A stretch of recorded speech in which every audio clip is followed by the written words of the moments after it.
Bonsoir messieurs dames et bienvenue sur les news Rush Duel. On a 19 cartes à voir ce soir, c'est très cool, mais on va pas commencer avec des villes cérémonies. Oula non. Oula non messieurs dames, on va commencer directement avec cette petite carte qui s'appelle Tamaga Chance, qui sera la prochaine carte promo du Psycho Jump. Je ne sais pas lequel c'est, je ne sais pas quand est-ce que c'est, j'avoue j'ai pas trop fait de recherche à ce sujet là. Mais Tamabot, c'est tout. Tamabot avec encore une carte de support. Et je vous ai parlé de Devil Ceremony, beaucoup de choses. Est-ce que on avait déjà parlé de Devil Ceremony? Vous avez bien vu à quoi ressemblait le booster. Évidemment, Zera la menthe. Magnifique. Magnifique Zera la menthe. Ténèbres, démons, rituel, niveau 8, 2008 d'attaque, 2003 de def. Vous pouvez invoquer rituel dans cette carte avec le rituel de Zera. Bam, c'est tout, c'est clean.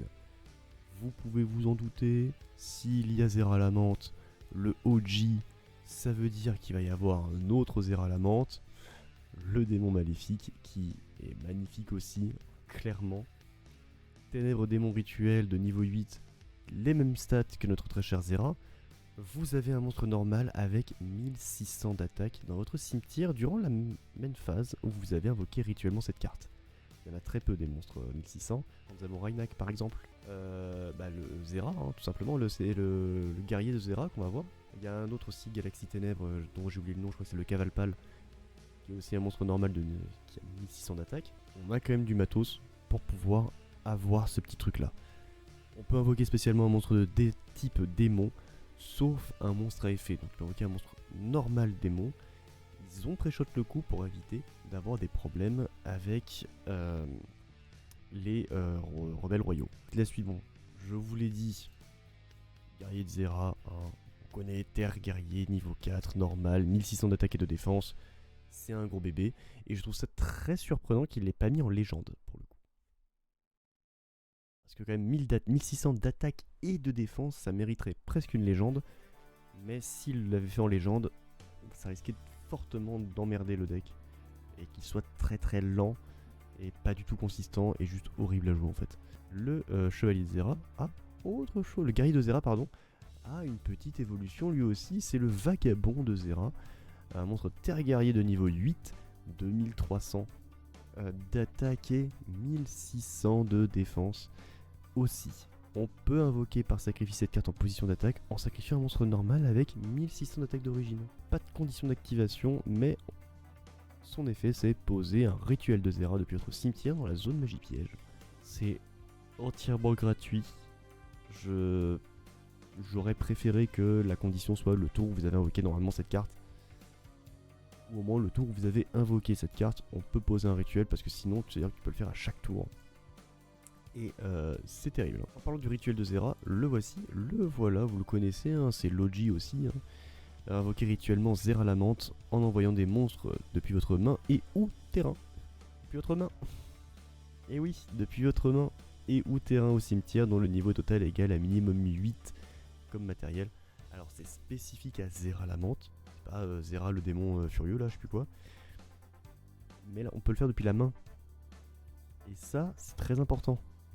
Parce que si t'as déjà 2 monstres rituels sur le terrain, t'as pas envie d'en sacrifier un pour invoquer Zera la menthe, mais t'as quand même envie d'invoquer Zera la menthe, bah, tu peux sacrifier tes 2 monstres que t'as dans la main. Ça tu peux avoir un 3ème rituel sur le terrain. C'est assez cool. Depuis la main, je trouve ça très, très intéressant et très important maintenant que les rituels commencent à s'installer. Vous vous dites si celle-ci est spécifique à Zera la menthe, bah comment fait l'autre Zera? Bah il fait avec celui-ci l'avènement de Zera qui devient rituel de Zera lorsqu'elle est dans le cimetière. Ça c'est très très cool, parce que souvenez-vous avec l'autre vagabond, on peut récupérer un rituel de Zera pour le poser. Donc on peut récupérer cette là pour la poser et invoquer Zera la menthe ou le démon maléfique en envoyant des monstres depuis votre terrain au cimetière. Pour le coup ça c'est le terrain. Dont le niveau total est égal à minimum 8 comme matériel. Et on ne peut pas utiliser plus de monstres que nécessaire, encore heureux. Donc voilà, c'est assez cool. Ce Zera pour l'instant c'est assez cool, mais je crois qu'il y a encore d'autres cartes avec Zera. Attendez, bougez pas de l'œil. Oui bah bien sûr, une attaque signature. Attaque de la griffe épineuse. Vous avez Zera la menthe face recto sur le terrain et Zera la menthe Ils auraient pu dire vous avez un monstre rituel Zera face recto sur le terrain. On sait que le rush duel c'est de la précision. Donc c'est Zera la menthe. Tout court, détruisez une carte sur le terrain de l'adversaire. Oui, rigolo. Rigolo. Mais on a une piège. Qui est l'explosion de feu maléfique de Zera. Lorsque votre adversaire invoque normalement ou spécialement un monstre alors que vous avez Zera la menthe face recto sur votre terrain, détruisez une carte sur le terrain de votre adversaire. Ensuite, vous pouvez infliger 1000 points de dommages à l'adversaire. Oui, bah du coup, on va plus utiliser Zera la menthe que Zera le démon maléfique. Hein, vu que les deux cartes signature, c'est pour Zera la menthe. C'est clairement pour Zera la menthe. Un petit peu dommage d'ailleurs, mais ça force à utiliser le Vanilla et ça c'est cool. On avait un deuxième archétype aussi qui devait être présenté, et ce deuxième archétype, je vais vous chercher le premier monstre qui est un monstre normal, Mai, la princesse gracieuse. Oui, princesse gracieuse, c'est, j'avais dit princesse de grâce je crois la dernière fois, ou grâce princesse, parce que j'avais sorti les noms anglais parce qu'on avait que les noms anglais à l'époque. Donc princesse gracieuse, lumière aqua, ça me rappelle Diane Keto. Est-ce qu'il y a moyen de coupler ça avec Diane Keto? Ce serait quand même assez drôle. Monstre de niveau 7, 2500 d'attaque et 1400 de défense. C'est un monstre normal, mais vous allez voir qu'il y a un autre monstre à effet qui aussi est une princesse gracieuse. C'est celui-ci, Marie.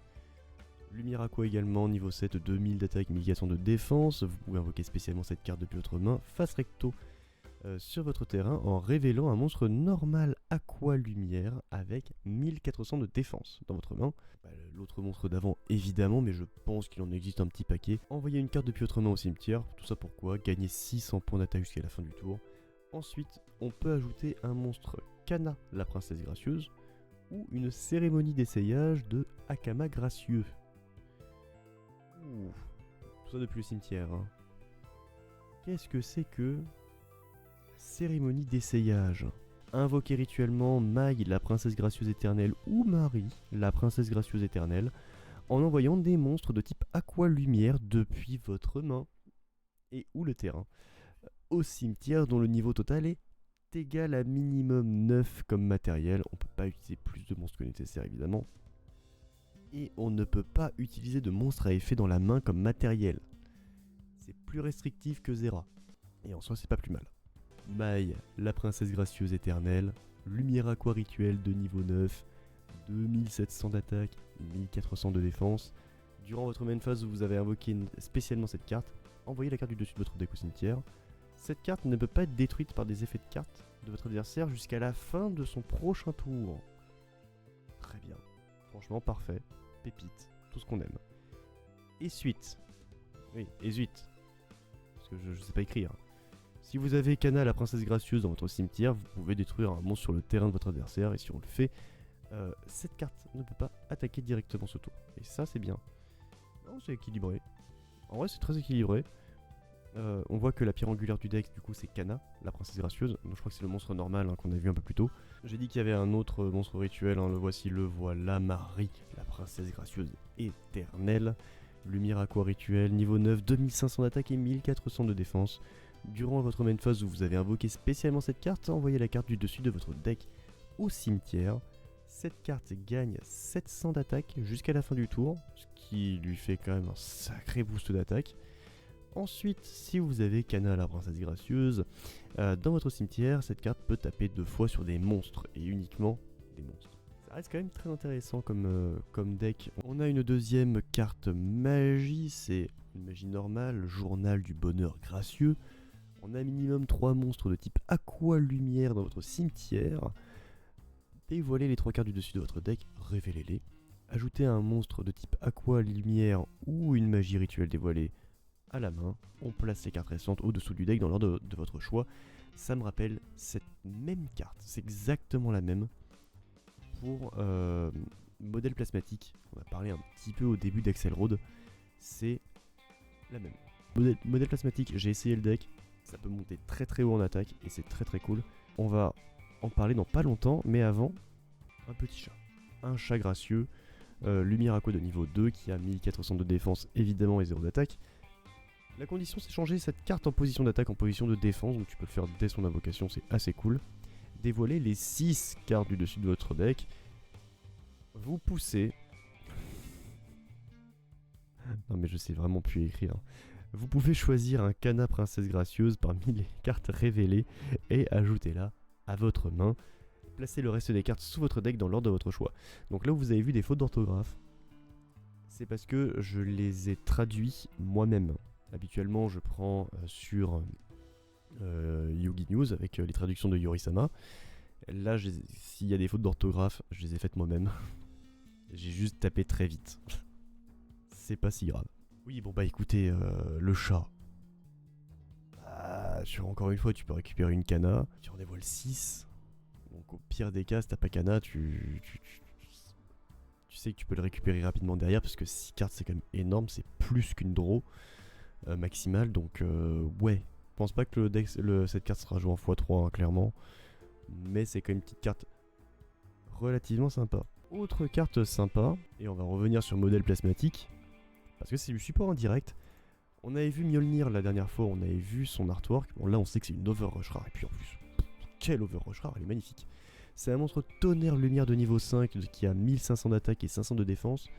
Si vous n'avez aucun monstre sur votre terrain, vous invoquez normalement cette carte sans sacrifice. On dirait un petit peu notre très cher Cyberdragon. Pourquoi est-ce que je dis que c'est très intéressant pour le modèle plasmatique? Premièrement, tonnerre. Deuxièmement, envoyez une autre carte sur votre terrain ou les 2 cartes du dessus de votre deck au cimetière. Et je crois que c'est la première fois qu'on voit ça. 2 conditions différentes. C'est un peu tricky. Pourquoi pas, j'ai envie de dire, tant que ça ne devient pas récurrent, je pense que c'est une bonne idée de le faire. L'effet de cette carte, c'est quoi? Augmenter le niveau d'un monstre face recto sur votre terrain de 4. Il existe une rituelle modèle plasmatique qui gagne un certain nombre de points d'attaque fois son niveau. Il est déjà niveau 8, tu le passes niveau 12. Si Zetsu est là, il en a fait les frais de ça, il peut en témoigner. Il a également eu 2 nouvelles cartes aujourd'hui qui sont tombées, mais avant, on va discuter d'un archétype que j'affectionne tout particulièrement, et c'est Démon des Flammes, Blazefiend, Hôtel des Démons des Flammes, c'est une magie rituelle. Invoquez rituellement Archel, l'ange des démons des flammes jumelles, ou Lunael, l'ange des démons des flammes jumelles, en envoyant des monstres de type démon depuis votre main et ou terrain au cimetière dont le niveau est strictement égal à 10. Et vous allez comprendre pourquoi est-ce que d'un côté c'est chiant, d'un autre côté c'est trop bien. Ensuite, si vous avez envoyé un monstre en mode maximum au cimetière avec cet effet, tant que le monstre invoqué spécialement par cet effet est face recto, il gagne 2000 points d'attaque et de défense et il ne peut pas être détruit par des effets de cartes. Donc c'est bien parce qu'on a un double boost. C'est chiant parce que déjà invoqué par maximum c'est relou. Surtout quand tu n'as pas de tech de draw comme il y a par exemple avec Yggdrago. Yggdrago ça y va, ça y va, ça y va. Blazefiend ça y va un peu moins. Et en plus de ça on a 2 maximum. Une de niveau 10, une de niveau 4. Ne vous inquiétez pas, les 2 maximums je crois sont réédités dans cette boîte. De rituel, voici Lunael. Feu démon de niveau 10 qui a 0 d'attaque, mais 2300 de défense. Pas de condition, mais un effet continu, vous connaissez la chanson. Si vous avez un autre monstre possédant l'attribut feu de niveau 10 face recto sur votre terrain, les monstres face recto sur le terrain de votre adversaire perdent 1000 points d'attaque et de défense. C'est gigantesque. 1000 points, c'est énorme.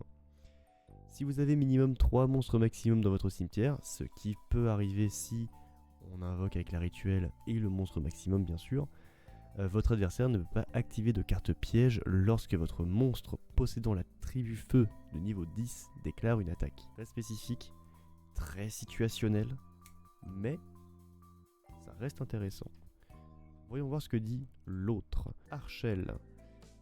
Niveau 10 aussi. Cette fois-ci, les stats sont inversés. L'artwork est un peu inversé aussi. 2300 d'attaque, 0 de défense. Si vous avez un monstre maximum possédant l'attribut feu dans votre cimetière, envoyez la carte du dessus de votre deck au cimetière.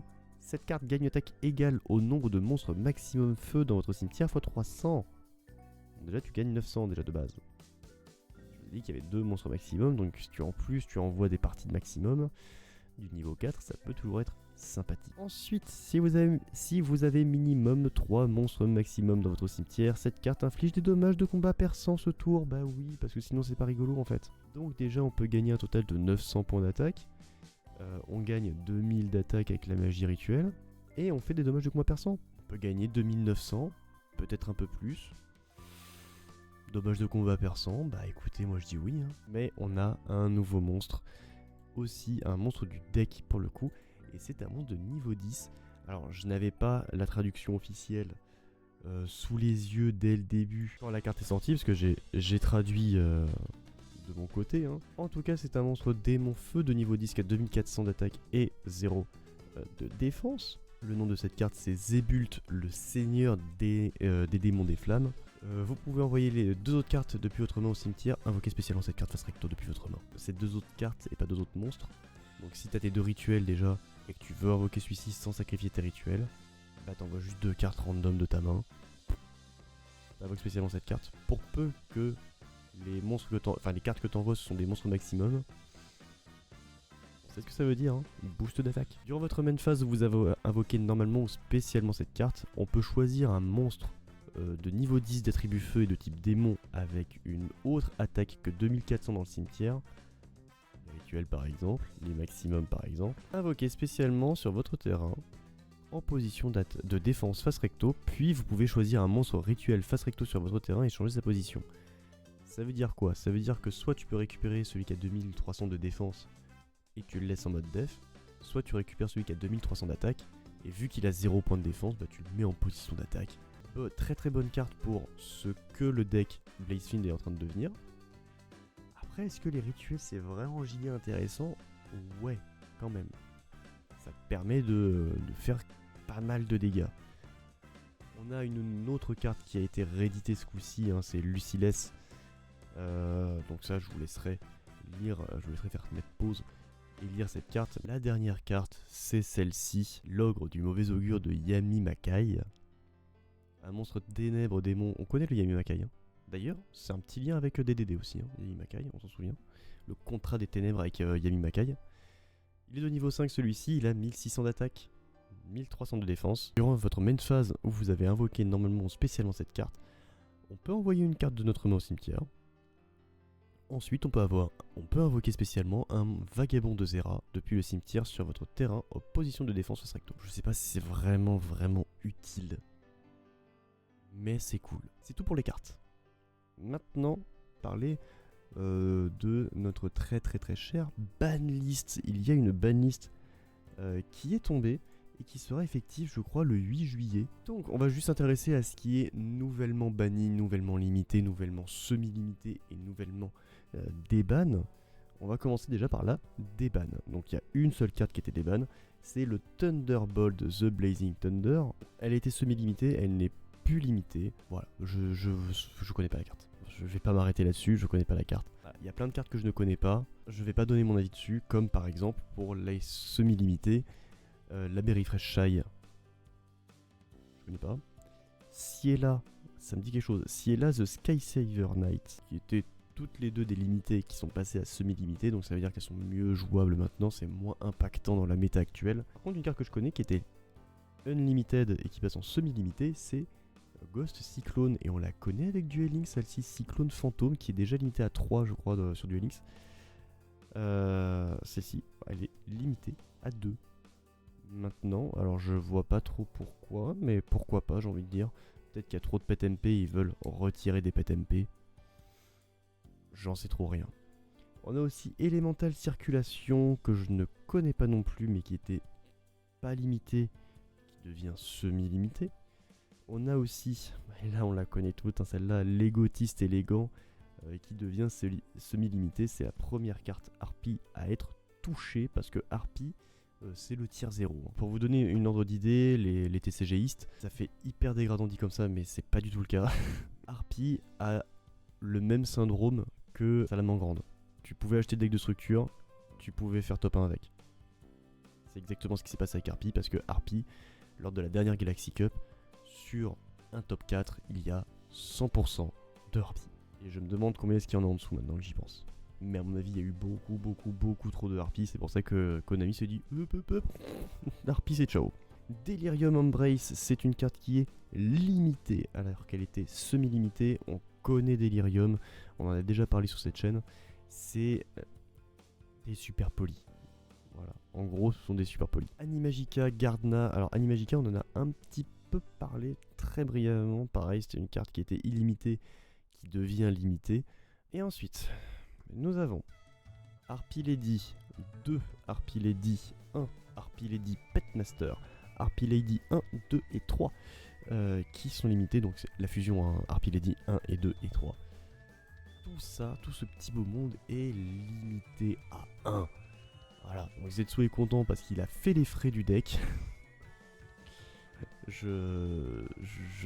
testé le deck, j'en reviens pas à quel point le deck était débilement puissant.